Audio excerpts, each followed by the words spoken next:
Late night host Seth Meyers, plus Bashir Salahuddin from Top Gun Maverick. Monday.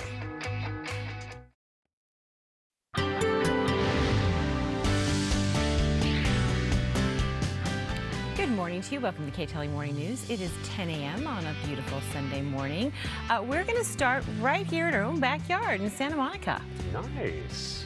Got some June gloom right now, as you can see right there. But the sun's going to be making an appearance very soon, and it's going to be heating things up. Today, there is a paddleboarding event happening at the pier. Just a moment, Christina Pascucci is going to tell us all about it in a few minutes. But first, for the latest on the June gloom and those hot temperatures, let's send it over to Kirk Hawkins, who's in for Casey. Hi, Kirk. Hey, good morning. Sounds good. I wanted to say bump, set, spike as we're looking at those volleyball players in Santa Monica this morning.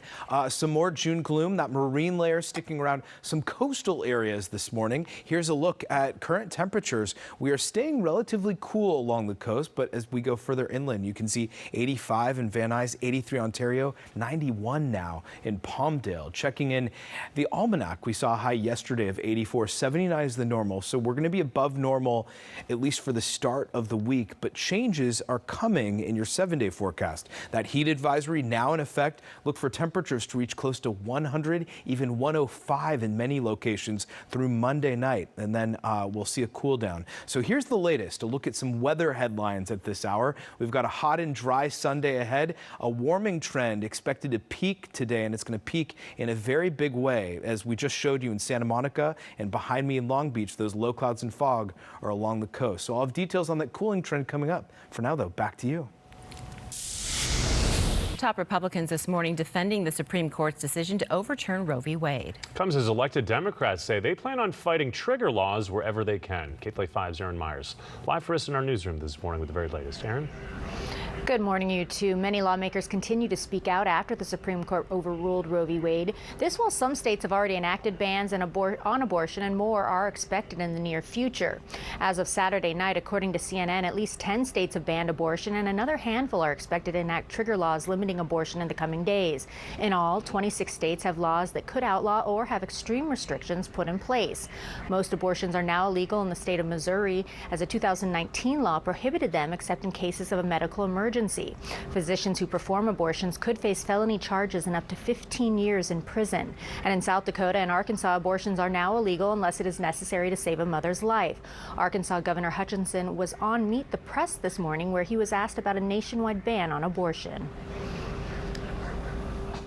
I don't believe that we ought to go back to saying there ought to be a national law that's passed. We've fought for 50 years to have this returned to the states.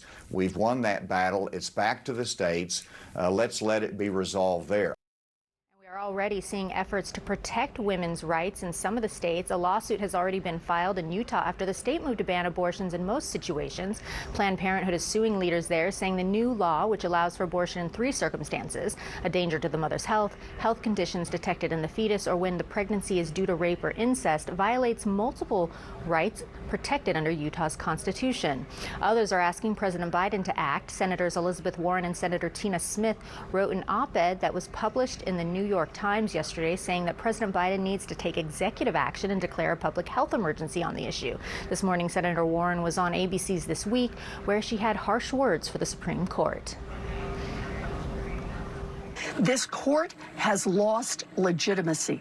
They have burned whatever legitimacy they may still have had after their gun decision, after their voting decision, after their union decision.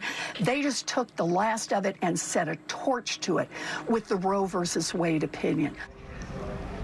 Senator Warren and others are also calling for abortion clinics on federal lands in states that have banned it, the theory being that as the land is owned by the federal government, states do not have jurisdiction there to enforce the bans. In the newsroom, I'm Aaron Myers. I'll send it back to you both in the studio.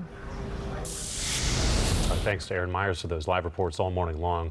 Authorities right now are looking for a hit-and-run driver who took the life of a person last night in Lancaster. This happened about 10:30 right near I and 8th Street. Deputies say that driver hit a pedestrian and then took off. We're told he was driving a light-colored Nissan Versa. If you have any information, you're asked to call the LA County Sheriff's Office. Some California gun stores are getting swamped with applications for concealed carry permits. The rise in applications comes in response to Thursday's Supreme Court ruling that Americans have the constitutional right to carry concealed firearms in public. States can still require citizens to apply for a license to carry concealed weapons, but the ruling extends new permissions to people in states which were previously highly restricted, including New York and here in California. The 6-3 Supreme Court ruling was the first major gun rights decision handed down in more than 10 years. Legislation that would allow certain bars and clubs to stay open in parts of California is moving forward this morning. Last week, what's called the last call legislation ended up passing a key assembly committee. So right now it's heading to the Senate for consideration. You might have heard of this proposal before. It's because it was introduced back in 2018. If it is approved this time, it would affect 7 pilot cities, including locally West Hollywood and a little bit off the area, PS, or Palm Springs as we call it. The option to extend operating hours, I guess it would be pushed from 1 in the morning up until 4 o'clock in the morning. A liquor distillery in New Hampshire has a unique way of tackling a problem with an invasive species of crabs. They made their own whiskey out of it. Tamworth Distilling's key ingredient for its crab trapper is the green crab. The owner says the company makes it by boiling more than 90 pounds of the tiny crabs into a stock for the whiskey. He says it tastes like a briny and better Fireball. A bottle of the crab trapper whiskey will set you back about $65. Briny and better. So it's crab whiskey? I don't know. Give that a try. We can't do that here. Right. We'd have to do it on our own time. Yeah. Yes. Yeah. Well, but now we can drink until Right. Good point. We could do it at 4 a.m. we have options. before the show starts. Yeah, exactly. Let's all have breakfast together. Right. I think that sounds good. Okay, nice. Well, good morning, everyone. Happy Sunday. That fog is sticking around, huh? It is sticking around. It's like that, guest that came to visit and just didn't leave. What are you trying to say? We like that you're here. Don't say it about yourself, Kurt. Right, exactly. It's kind of we have a lot in I have a lot in common with this June gloom this morning.